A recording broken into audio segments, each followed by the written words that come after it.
So Brian and Joe, I'm going to go ahead and let you get started. Hello, everyone. Can you hear me guys now? Perfect. Sorry about that. So hopefully you guys had a great lunch, and I know this is going to be a bit of a longer topic.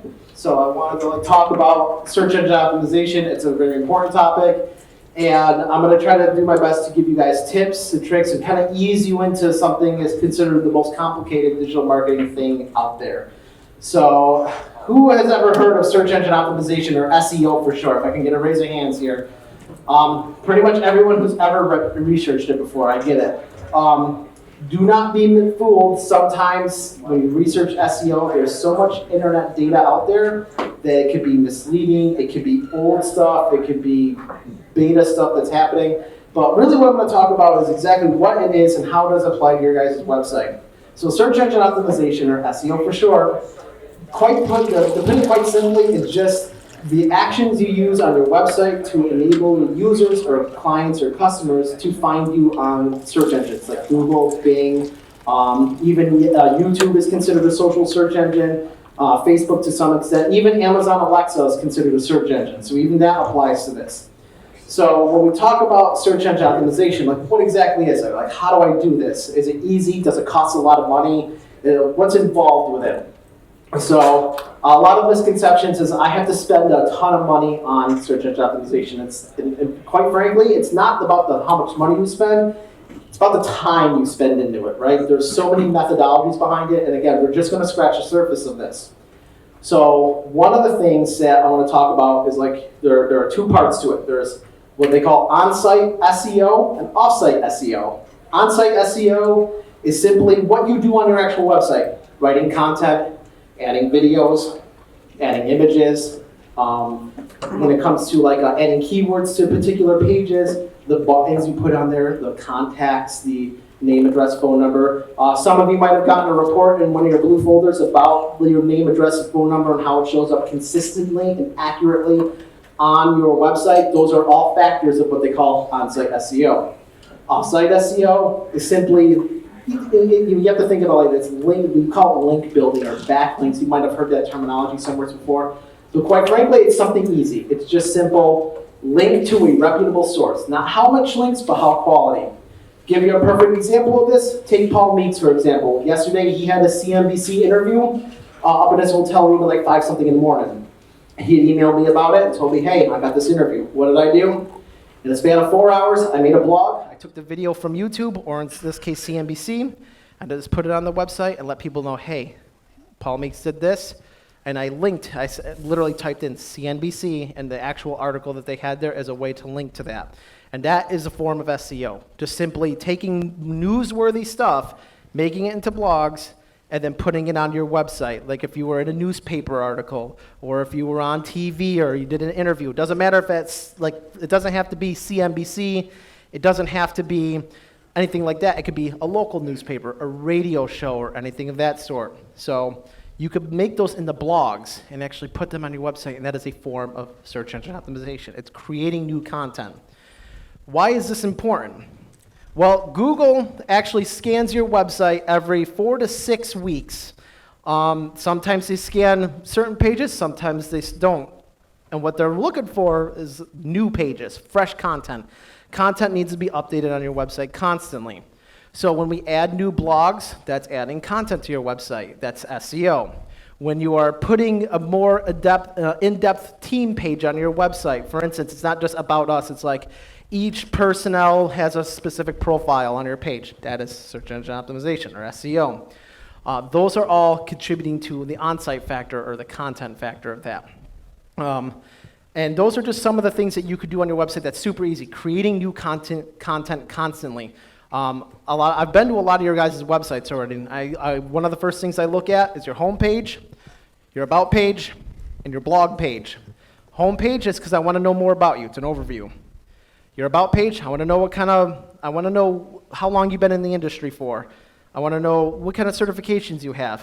And the blog page, I want to see how consistent you bring news to me. Now, why did I pick those 3 things? Because statistically, in our industry, The 3 most visited website pages on a website in any analytical report is your about page, your team, your home page, your about or team page, followed by your blog. And then after that, it disseminates into services, contact us page, whatever the case may be. But those are the top 3 pages that are consistently searched. Now, why do we say that? The reason being is because we are in an industry of trust. There is not a single person, a client, that's going to just automatically give you guys money. I'm sorry, but that's just not the case. It doesn't work like that in our industry. They, as a client, depend on our trust to do things right on our website. We need to look and act the part of professionals. And even SEO plays a key role in that, because by having good content on your website, that provides Google with information.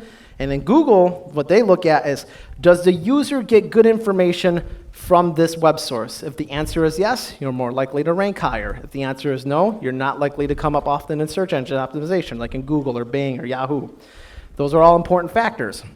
When we look at the content in general, a lot of the times we're very newsworthy in what we do. You know, there's always some market change happening. Again, Paul Meeks was on CNBC yesterday morning about, you know, tech earning gains for Apple, Facebook, and Microsoft. You know, that's a big thing. So the reason why that's important to look at is there's a website, very easy website, guys, google.com/trends. Please write that down or ask me later on. Google.com/trends is the place that you want to go to find out current news on the internet.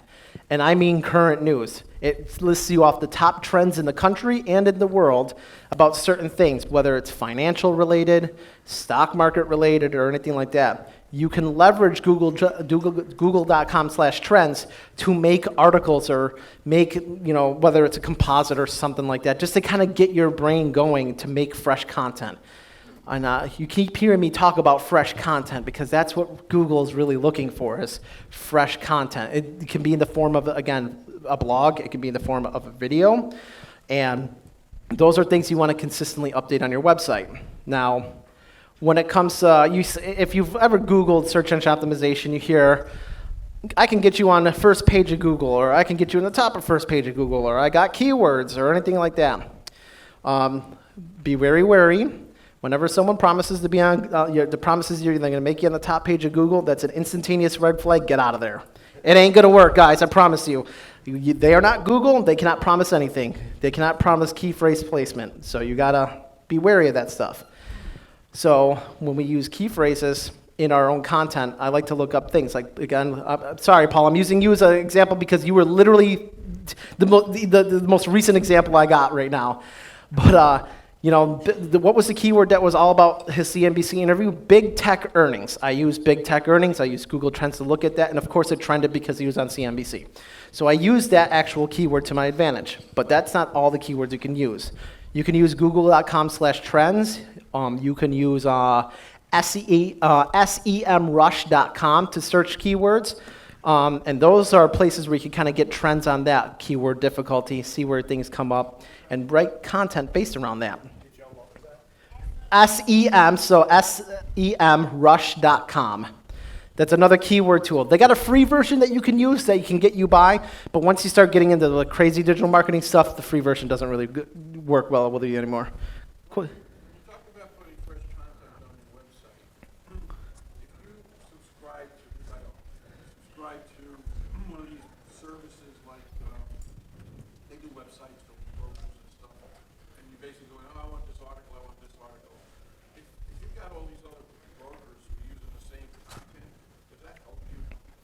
So you have to think about it like this. If you're going to write an article, it shouldn't come from a broker and you copy word for word what a broker says or another advisor or anything like that. It should come from you as a source. You're the expert. Remember that.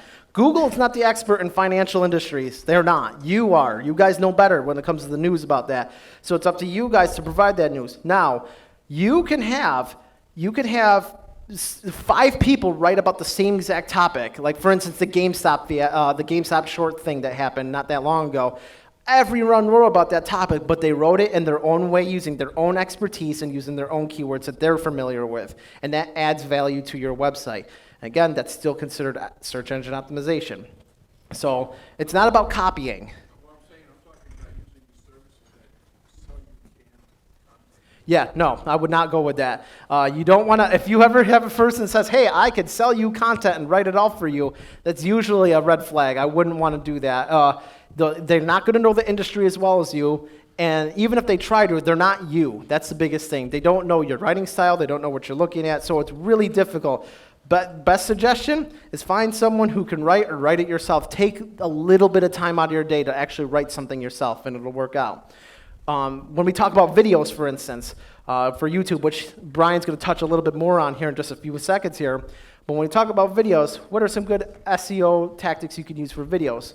Quite simply, make sure your business name or your podcast name or whatever the case may be is in the title tag, which is the actual title of the video.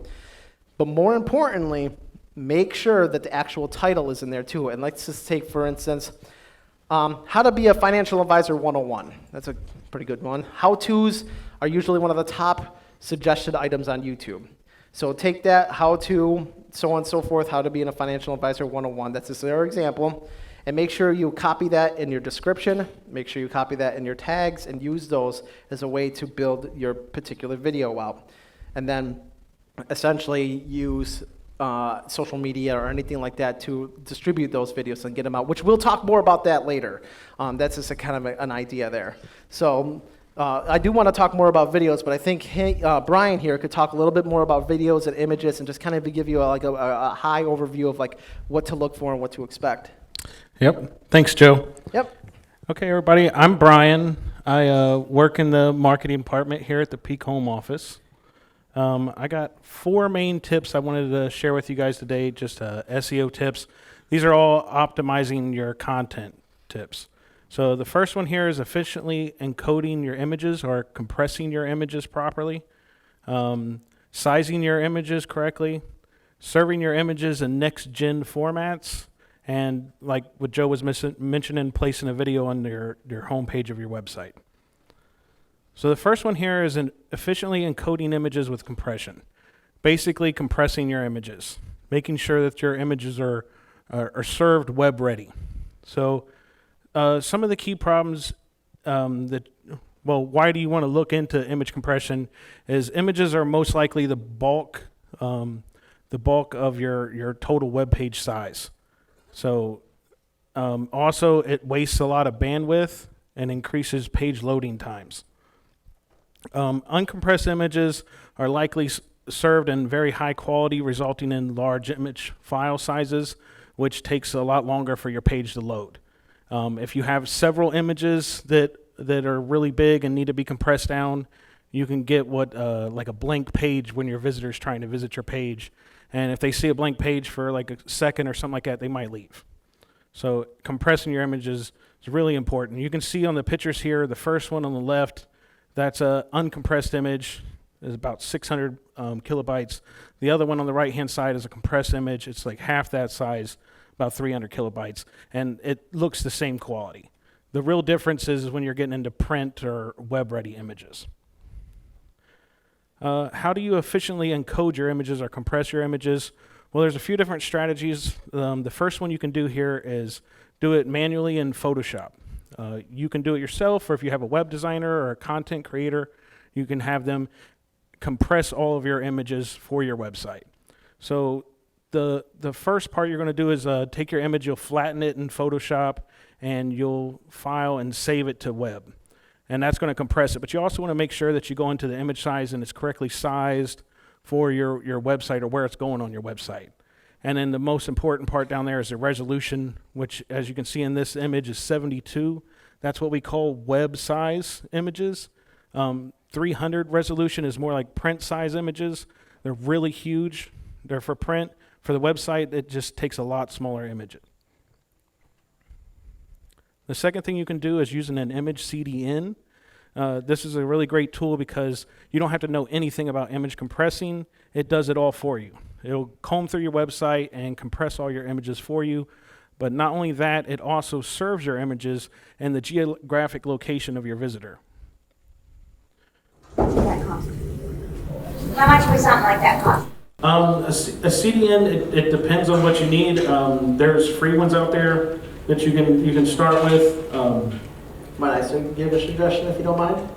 Not for image CDN, I don't actually. I have a suggestion here. It's more for WordPress websites, which is what most people use nowadays is WordPress websites. They're all based with plugins. A plugin that works just like an image CDN is Smush Image. This is one that I've used quite a bit in the past. Their free version works really great. You don't even have to pay for it. But as soon as you put it on download the plugin onto your website and activate it, it will automatically comb through your website and compress all your images for you. The other two here, they do the same thing, and they have great reviews. That's Short Pixel Image Optimizer and Compressed JPEG and PNG images. The next thing we want to get into is properly sizing your images. This is really important to begin with, so you don't really have to worry about compressing your images later, is just making sure that they're sized for the right size of your website. Some of the typical problems that people encounter is uploading images straight from your phone or your camera onto your website. Again, like I said, those are all sized for print, so you'd have to resize them down to a web-friendly size. Are using the high-resolution stock images or high-resolution print-ready and graphic images. Another thing you can do is serve your images in next-gen formats. The most popular formats that most people know about is JPEG and PNG. Those have been around since the 1990s. They've made a lot of advances in some of these formats now. The more popular one right now is WebP. It's the most recognized and widely used. It has a lot of compression things and optimization things that can do your images as well. The one thing you want to keep in mind, however, is something like WebP only works with people who have downloaded the latest web browsers. So maybe the person visiting your site isn't using the latest web browser, so whoever's designing your site or creating your images for you, just want to make sure that you have a backup JPEG or PNG image that's going with your WebP. So you'll put both of them on there. It'll serve the WebP first, and if the person doesn't have that browser upload or updated, it'll give them the JPEG or PNG version. And then the last point I really want to touch on, like what Joe was saying, is putting a video on your website. A really great thing you can do for your SEO, but more importantly is put it on your homepage of your website. Videos increase the time spent on your website, which reduces your bounce rate.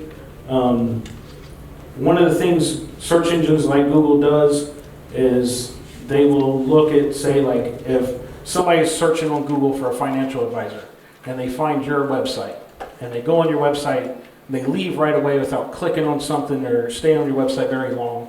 That gives you a negative bounce rate, and search engine look at that, and they'll give you negative points on your SEO for your website. And the way they're looking at it is, if somebody searched for a financial advisor, came to your website and didn't stay very long, then maybe you wasn't really what they're looking for in that search term.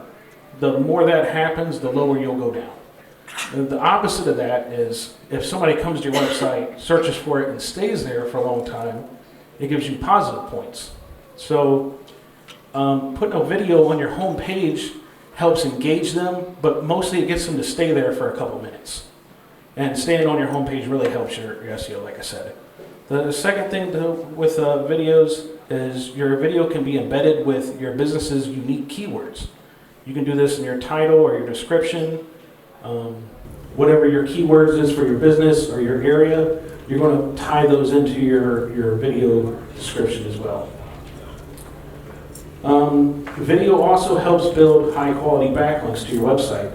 Sometimes this happens without you doing anything at all. You create a engaging video or a video that helps somebody know something they might not have known about. They share that video on their blog or their website, and if you have what we term is video SEO, which is putting the descriptions and keywords in your videos and using unique thumbnails and that kind of thing, it's really going to help your SEO for your video, and having your website on that description helps with your backlinking for your website. The last part here is videos that have been indexed properly have up to 50 times more chance of being ranked on the first page. And what I mean by being indexed properly is going back to the video SEO, choosing a unique thumbnail for your video, using keywords in your description and in your tagline, also putting your link to your website on there as well. And that's all I got for you guys. If we have any questions, though, we can take any questions. Other than that, we'll be out in the tech lounge later, or you can always email me or Joe, and we can go through this a little bit more for you guys. So we're gonna switch gears right away. Mike Joe's not and Chaz leaving. will join. Nope, I'm up here, guys, so. Yeah, thank you. Thank you, guys.